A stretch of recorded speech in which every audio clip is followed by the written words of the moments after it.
warahmatullahi wabarakatuh. Perkenalkan, kami dari kelompok 4 ingin mempresentasikan hasil kerja dari kelompok kami. Nah, sebelumnya kami akan memperkenalkan diri terlebih dahulu. Saya Inta Wulandari dan rekan saya, Ona Adila. Dan saya Diana Kartika. Nah, kali ini kami akan membahas mengenai beberapa aspek, yaitu yang pertama mengenai asal-usul daun. Dan yang kedua ada perkembangan daun dari leaf primordial ke jaringan yang akan dibentuk. Dan yang ketiga ada perbandingan histologi daun monokotil dengan daun dikotil. Kemudian yang keempat ada anatomi daun dikotil, monokotil, dan pinus atau gimnospermae. Kemudian yang terakhir ada perbedaan struktur daun dikotil, monokotil, dan pinus atau gimnospermae. Nah, baiklah, marilah kita memasuki pembahasan yang pertama, yaitu mengenai asal-usul daun. Nah, di mana asal-usul daun itu terbagi dua teori, yaitu menurut teori telom yang dikemukakan oleh Zimmerman pada tahun 1930 dan menurut teori Enasi. Nah, pada teori telom, dia mengatakan bahwa daun itu berasal dari batang, sedangkan teori Enasi mengatakan bahwa daun itu berasal dari tonjolan pada batang yang disebut dengan enasi. Nah, jadi daun itu terbagi dua jenis, yaitu ada daun yang mikrofil dan daun megafil. Nah, pada daun mikrofil itu daun yang berukuran kecil, dia hanya memiliki satu pertulangan daun saja. Nah, pada megafil itu dia daun yang berukuran besar dan memiliki banyak pertulangan daun yang sifatnya itu bebas dan terbuka. Jadi, istilah telom di sini adalah telom ini yang berarti batang yang dulunya disebut dengan telom. Nah, sedangkan pada mesom adalah dia bagian jika telom ini melakukan percabangan. Nah, ini mesom dan ini juga mesom. Nah, telom yang dimaksud oleh Zimmerman, daun itu berasal dari batang. Nah, dari sinilah dia dari telom yang dikatakan oleh Zimmerman. Hanya saja telom di sini nantinya akan bersifat fertil, yaitu dia akan membentuk bagian dari fertil yang mengandung sporanium. Dan ada juga yang telom vegetatif, di mana telom tersebut tidak memiliki fertil, yaitu disebut dengan filoid. Nah, filoid ini adalah calon-calon daun gitu. Jadi teori telom yang dikemukakan oleh Zimmerman ini adalah daun itu berasal dari telom. Nah, yang kemudian akan bercabang membentuk filoid. Nah, filoid inilah yang menjadi bakal daun. Nah, daun yang awalnya itu tumbuh dari telom sampai menjadi daun yang megafil yang berukuran besar akan melalui 3 tahapan atau 3 perubahan, yaitu pertama ada overtopping, planation, dan webbing. Nah, seperti pada di gambar ini, sebenarnya teori ini hanya berlaku pada tumbuhan beberapa saja, hanya pada tumbuhan yang primitif atau tumbuhan yang sudah punah. Jadi overtopping ini contohnya pada Rhinia yang daun sudah punah nih ya, tumbuhan yang sudah punah. Nah, planation ada Psilophyton, dan webbing ada Exynosilon dan Archaeopteris. Nah, jadi kita membahas yang pertama itu mengenai overtopping, di mana overtopping ini adalah proses pembentukan cabang samping yang bersifat determinate, di mana determinate ini adalah pertumbuhan yang dilakukan secara terbatas. Nah, jadi kita menjelaskan menggunakan gambar agar lebih mudah.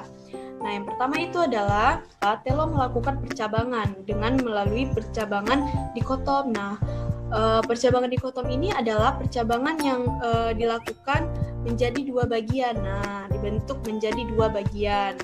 Lalu akan membentuk planation. Nah, di sini planation ini adalah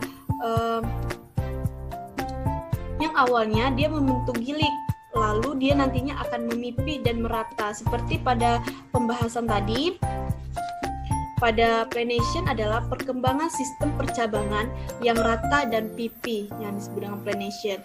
Nah, contohnya seperti awalnya itu dia berbentuk gilik, seperti titik-titik seperti ini. Nah, dia nantinya akan memipih. Nah, proses pemipihan inilah pada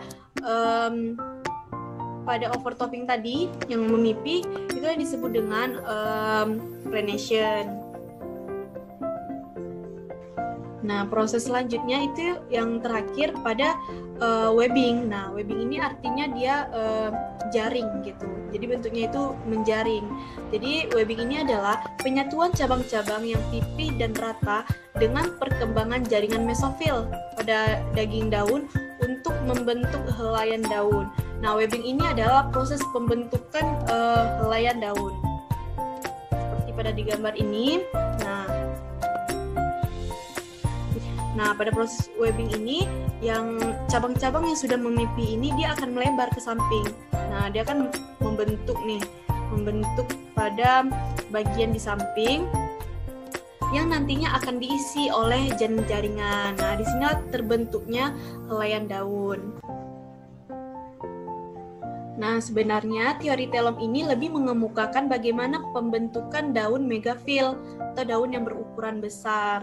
Terdapat 3 tahapan, yaitu tahapan yang pertama itu ada overtopping, yang kedua planation, dan 3 adalah webbing. Nah, jadi seperti itu pada menurut teori telom. Nah, selanjutnya pada teori enasi, di mana teori enasi ini mengatakan bahwa daun mikrofil berasal dari pertumbuhan sederhana lateral enasi batang. Nah, jadi pada teori enasi ini dia lebih mengemukakan bagaimana bentuk atau perubahan daun mikrofil. Nah, sedangkan teori telom tadi dia lebih mengemukakan bagaimana daun yang megafil. Nah, jadi pada teori enasi ini contoh tanamannya ada fosil Saudonia dextoricilon menunjukkan enasi. Nah, selama evolusi enasi meningkat di area permukaan untuk fotosintesis dan mengembangkan stomata. Pada awalnya pertumbuhan ini tidak memiliki hubungan vaskular. Nah, saya menjelaskan menurut gambar ya.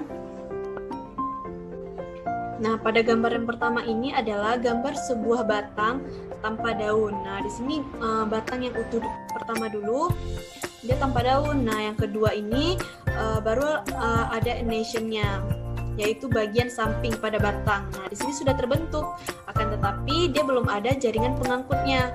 Nah, jaringan pengangkutnya ini ada pada bagian ketiga. Nah, di sini sudah ada terbentuk nationnya, sudah ada terbentuk jaringan pengangkutnya juga. Nah, jadi proses terakhir ini adalah disinilah pembentukan daun mikrofil itu terjadi. Nah, daun yang berukuran kecil. Kemudian dia membentuk satu pertulangan daun saja. Nah, daun mikrofil itu kan dia memiliki satu pertulangan daun saja. Nah, seperti pada gambar di sini. Nah, kemudian pada vascular bundle dia terdapat pada pertulangan daun. Nah, vascular bundle ini atau yang disebut dengan berkas pengangkut dia terdapat pada pertulangan daun. Nah, seperti yang kita ketahui, daun itu melekat pada bagian batang. Nah, seperti di sini dia melekat pada batang. Nah, jadi daun itu adalah berasal dari primordial daun, di mana letak primordial daun itu melekat pada batang dan letaknya itu pada pucuk batang. Nah, seperti yang kita ketahui, di pucuk batang itu terdapat jaringan meristem. Nah, jadi primordial daun ini adalah salah satu bagian dari meristem pucuk itu tadi. Nah, beginilah asal-usul daun menurut teori enasi tadi. Nah, perbedaan teori telom dan teori enasi ini hanya kalau teori telom tadi lebih mengemukakan bagaimana proses daun megafil, sedangkan pada teori enasi dia lebih ke daun mikrofil, dan menurut teori telom itu dia mengatakan bahwa daun itu berasal dari batang, sedangkan teori enasi mengatakan bahwa daun itu berasal dari tonjolan pada batang. Nah, selanjutnya akan dibahas oleh Pona mengenai pertumbuhan dan perkembangan daun. Oke, selanjutnya saya akan membahas tentang pertumbuhan dan perkembangan dari daun. daun terbentuk dari primordial daun. Dan letak primordial itu pada bagian ujung batang atau pucuk. Yang kita ketahui bahwa daun itu melekat pada batang, yaitu tepatnya di bagian pucuk. Dan pada bagian pucuk batang itu terdapat jaringan meristem, berarti leaf primordial daun itu berasal dari meristem pucuk. Nah, mari kita perhatikan gambar di bawah ini. Gambar yang A merupakan gambar yang dikotil, dan yang B merupakan gambar yang monokotil. Tonjolan seperti ini dinamakan leaf primordial daun. Dan yang ini merupakan bagian pucuk batang. Jadi, pada dikotil, leaf primordial daunnya hanya sebagian kecil menempati bagian pada pucuk batang. Tetapi, sedangkan pada monokotil, yaitu primordial daun yang terbentuk itu dan berkembangnya itu pada sekeliling meristem pucuk. Sehingga pada gambar dikotil ini menyerupai pasak, dan pada gambar monokotil ini menyerupai kerah baju yang mengelilingi oleh leher. Selanjutnya saya akan membahas tentang perkembangan daun tunika corpus. Jadi, bagian yang menyerupai kubah ini, lapisan terluarnya itu berupa tunika. Lapisan tunika ini berperan membentuk bagian-bagian terluar, yaitu epidermis. Jadi epidermis pada batang itu muncul dari bagian tunika, sedangkan bagian lain seperti korteks, silia pusat itu dibentuk oleh bagian korpus, dan korpus ini berada di bawah tunika tadi. Dan ada beberapa tumbuhan hanya dibentuk oleh bagian tunikanya saja. Dan ada juga beberapa tumbuhan yang primordial daunnya dibentuk oleh tunika dan korpus. Nah, selanjutnya saya akan membahas tentang perbandingan histologi daun monokotil dengan dikotil. Yang pertama ada histologi daun dorsiventral. Yang dimaksud daun dorsiventral ini adalah daun yang memiliki dua bagian permukaan, tetapi karena dari bagian-bagiannya tertentu dapat dibedakan mana bagian depan dan mana bagian belakangnya. Dan dari leaf primordial daun tadi juga dibentuk marginal meristem. Jadi marginal meristem ini terbagi dua, yaitu ada lapisan marginal dan lapisan submarginal. Sub berarti bawah. Jadi lapisan submarginal ini adalah lapisan yang berada di bawah lapisan marginal. Lapisan marginal ini sendiri terbagi menjadi dua. Yang pertama ada adaxial protoderm dan ada abaxial protoderm. Adaxial protoderm ini akan membentuk adaxial epidermis, yaitu lapisan epidermis pada permukaan atas. Adaxial berarti atas. Dan abaxial protoderm ini juga akan membentuk lapisan abaxial epidermis, lapisan epidermis pada permukaan bawah. Abaxial berarti bawah. Nah, selanjutnya pada bagian submarginal. Submarginal ini terdiri dari dua lapisan, yaitu lapisan adaxial layer dan abaxial layer. Lapisan atas dan lapisan bawah. Lapisan adaxial ini yaitu berada di bawah lapisan adaxial epidermis, yang nantinya akan membentuk palisade parenkip. Nah, yaitu ada juga lapisan abaxial layer, yaitu lapisan bawah, yang mana nanti ia akan membentuk abaxial mesofil dalam bentuk jaringan spong di bawah.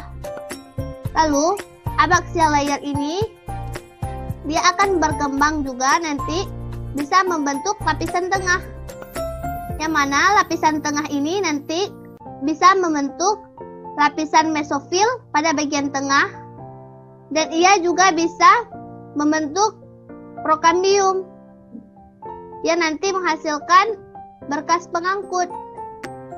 Berkas pengangkut ini yaitu jaringan pengangkut yang nantinya ia akan dikelilingi oleh jaringan tertentu. Lalu ini diagram pertama pada tumbuhan karya. Dia termasuk tumbuhan yang dikotil. Selanjutnya, histologi daun juga, yaitu ada seperti tadi. marginal meristem. Terbagi dua, marginal dan submarginal. Lapisan marginal ini sendiri sama seperti diagram pertama, yaitu terdiri dari adaksial protoderm yang nantinya akan membentuk lapisan adaksial epidermis, yaitu lapisan epidermis pada bagian permukaan daun di atas, dan abaksial protoderm yang nantinya akan membentuk lapisan abaksial epidermis, yaitu lapisan epidermis di permukaan bawah. Nah, yang membedakan gambar diagram 1 dan diagram 2 ini adalah di bagian submarginalnya. Pada gambar diagram kedua ini, submarginalnya sudah lebih kompleks, yaitu ada lapisan atas, lapisan bawah, dan lapisan tengah. Berbeda dengan diagram yang pertama. Diagram yang pertama tadi hanya terdiri dari lapisan atas dan lapisan bawah. Tetapi lapisan bawah itulah yang nanti akan membentuk lapisan tengah. Kalau yang bagian diagram kedua ini langsung terbagi 3, lapisan atas, tengah, dan bawahnya. Nah, pada lapisan abaksial layer, yaitu ia akan membentuk jaringan spong yang terluar itu di bagian bawah. Nah, adaksial layer, nanti ia akan membentuk palisade parenkim bagian terluar juga. Dan ada lapisan tengah. Lapisan tengah ini terbagi 3 lagi. Ada adaksial tier, yaitu lapisan atas, prokambium, dan abaksial tier, lapisan bawah. Nah, lapisan bawah ini yang nantinya akan membentuk jaringan spong. Dan ia juga bisa membentuk prokambium yang nantinya akan membentuk vascular bundles. Selanjutnya ada adaksial tier yang nantinya bisa membentuk palisade bagian dalam, dan ia juga bisa membentuk jaringan spong pada bagian tengah. Ini contoh dari tumbuhan pelargonium. Selanjutnya saya akan menjelaskan tentang histologi daun isobilateral. Jadi yang dimaksud dengan isobilateral itu adalah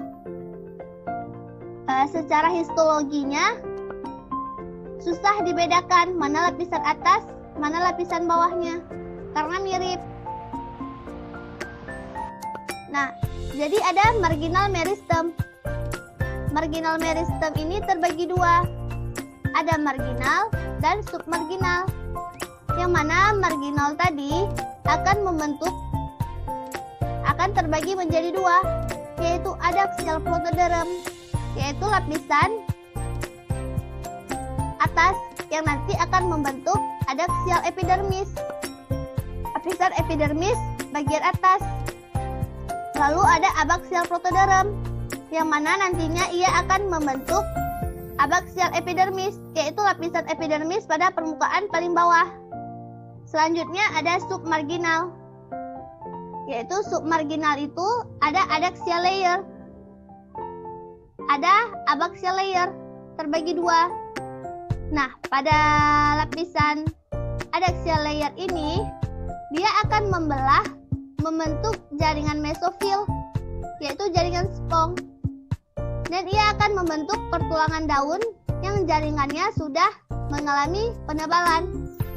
Dan ia juga mempunyai bundle sheet.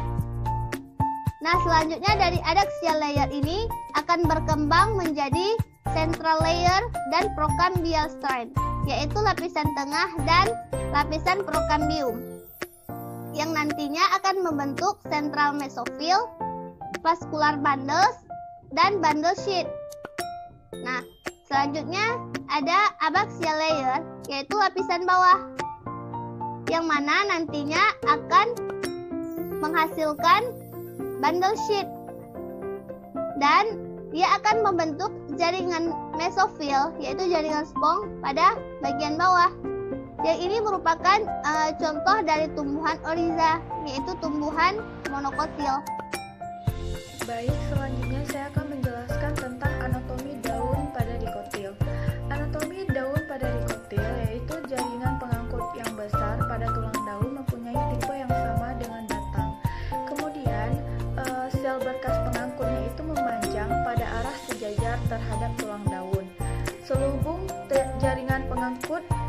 dindingnya itu menebal dengan sedikit kloroplas atau tidak berkloroplas. Lalu jaringan palisade terdapat di bagian atas mesofil atau pada kedua bagian atas dan bawah. Pada kebanyakan daun dikotil itu, parenkim berkas pengangkutnya memperluas ke epidermis pada satu atau dua sisi daun untuk perluasan berkas pengangkut. Oke, kemudian anatomi daun pada monokotil. Anatomi daun pada monokotil itu terdapat berkas pengangkut yang sejajar dengan bentuk sayatan melintang. Lapisan berkas pengangkut itu di bagian luarnya terdiri dari sel parenkim dengan dinding yang tipis. Lapisan luar diselubungi oleh bandel terdiri dari sel bening tipis, sedangkan lapisan dalamnya itu terdiri dari sel bening tebal. Pada permukaan atas dan bawah bandel vaskular besar terdapat patch sclerenchyme yang berhubungan erat dengan lapisan epidermisnya. Tidak ada hubungan antara sclerenchyme dan ikatan vaskular kecil. Kemudian silemnya itu lebih besar, di mana silem dan floem dibentuk oleh central layer dan procambial striate atau pita di cambium. Dapat diketahui bahwa procambial striate atau pita dari cambium itu akan membentuk silem dan floem, sedangkan central layer akan membentuk mesofil tengah daun atau mesofil tengah layer. Kemudian ada anatomi daun gymnospermae. Di anatomi daun pinus atau gymnospermae ini, stomatanya itu terdapat di semua sisi daun. Hipodermis terdiri atas sel parenkim berlignin. Mesofilnya itu berasal dari sel parenkim dan berisi kloroplas. Juga terdapat saluran resinnya. Berkas pengangkut berdekatan. Berkas pengangkut tersebut dikelilingi oleh trakaida dan sel parenkim. Kemudian ada protoksilem yang terdapat pada sisi adaksial, sedangkan metaksilemnya itu terdapat pada sisi abaksial dekat dengan floem. Nah, sekarang kita lihat bagaimana perbandingan struktur daun monokotil, dikotil, dan pinus atau gymnospermae. Di antaranya monokotil itu memiliki struktur daun dengan pertulangan sejajar atau melengkung dan memiliki mesofilnya itu terdiri dari jaringan palisade dan sponsa.